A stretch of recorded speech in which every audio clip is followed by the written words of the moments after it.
Hello guys, আসসালামু আলাইকুম। আপনারা সবাই কেমন আছেন? আশা করি ভালো আছেন।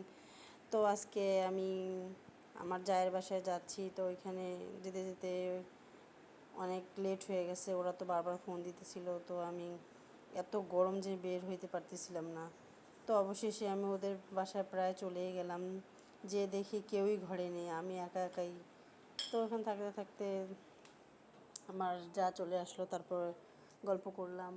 তো ওরা আসলে আমাকে এত এত ডাকছিল যে আমি তো বুঝি না কিসের জন্য। বলতেছে যে তোর ভাইয়ে তোর হাতের আর কি খেতে চাইছিল আর কি, পোলাও। তুই আজকে পোলাওটা রান্না করবি, তো ভাবে সব কিছু রেডি করলো। আমি আস্তে ধীরে সব রান্না করলাম। তা রান্না করে অবশেষে আমি প্রায় বাসায় বের হব আর কি, বাসায় আসার জন্য।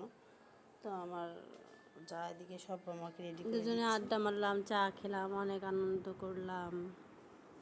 অবশেষে আমাদের এখন রান্না শুরু হয়ে যাবে। তো ওই দিক দিয়ে আমি সব রান্নার শেষ করে নিলাম। আমার হাতের পোলাও, সবাই কমেন্টে জানাবেন কেমন হয়েছে। আর আমার ভিডিওটি অবশ্যই আপনারা শেয়ার করবেন। তো আজকে এই পর্যন্তই। আল্লাহ হাফেজ।